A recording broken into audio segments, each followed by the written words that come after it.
तर भावांनो, राम राम. सकाळ सकाळ आंघोळ केली, कामाला जायचं होतं, लवकरच उठलो होतो. तर बायको लगेच स्वयंपाकाला लागली होती काय. तर बायको स्वयंपाक करता करताच काय बोलत होती काय माहिती, जसं काय सकाळ सकाळ लयच उठत होती.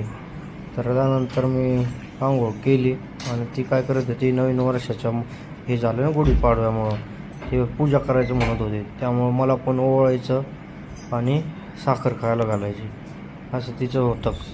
नंतर तिने गंध लावला, गंध पण भारी लावला, एकदम हळूहळू, एकदम तांदळ वगैरे टाकले वरून. तांदळ टाकल्याच्या नंतर भारी वाटलं मला. बायकोने लय दिवसानंतर ओवाळलं, लग्न झाल्यापासून लय दिवसातून आज जवळपास लग्न झालं 1 वर्ष. म्हणजे ते म्हणे पाया पडते, म्हणलं चल पड पाया. पाया पडायचं म्हणल्यावर का असं पण लग्न झालेलं आहे, कुठं लोकांच्या पाया पडते, नवराच आहे ना. त्यामुळे ती असंच काहीतरी बोलली, नंतर बळच पाया पडायला लावली. तर बघा कशी पाया पडते, घ्या. पडली पाया, तथास्तु म्हणलं मी. मग तिला चांगला आशीर्वाद दिला. आशीर्वाद दिल्याच्या नंतर मग साखर अशीच खाल्ली आणि निघालो आपल्या कामावर. ब्लॅक घोडा काढला आणि निघालो. सकाळ सकाळ जावं म्हणलं, शेट लयच फोन लावत होतं.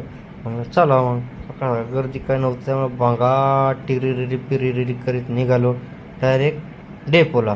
तर बघा रस्ता कसा आहे काय, मस्त भांगाट गेलो ब्रिजपासून आल्याच्यानंतर थांबलो मध्ये, म्हणलं मोकळं व्हावं जरा आणि निघावा. आपला ब्लॅक घोडा घेतला आणि चाललो. गेलो तिथं, गाडी काढली आणि निघालो डेपोला. तर डेपोला हळूहळू गेलो. तिथं गेल्याच्यानंतर गुढी लावली गाडीला. तुम्ही बघा गुढी लावली, मस्त गलास गाठ्या साडी वगैरे सगळं. त्यानंतर मग थोडं काम होतं गाडीचं, त्यामुळे वरती चढले सगळे, गॅरेज लावून खोल फिटिंग केली. तिकडे काय बसले, इकडे काय बसले, काय बडबड करीत होतं काय माहिती, लांबच ओरडत होतं. तर बघा ते कसं उकरीत होतं. ते खोलल्याच्यानंतर बघा 8 टाकी असे असते, पेट्रोलचं आणि डिझेलचं काम. म्हणलं का असं राहतं ते. नंतर हे वाप माघारी निघालो, जय शंभू नारायण म्हणलो आणि निघालो बंगाट. तर घरी आलो तर बघतोय बायको तर एकदम ऐश्वर्या राय झाली. ऐश्वर्या बघा कशी ऐश्वर्या राय. गंध लावला तिने.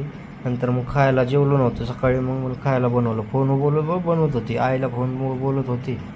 चला म्हणलं बोलू द्या, खायला तर भेटतंय. मस्त चपाती बटाट्याची भाजी खाल्ली, भारी वाटलं स्वयंपाक खाऊन. नंतर म्हणलं चला फिरायला, सणासुदीचं गेलो बाहेर. ती मैत्रिणी ती. नंतर बघ काय नाटके चालले होते बायकोचे, लोक बघत तोंडाकडे. ही आपल्याच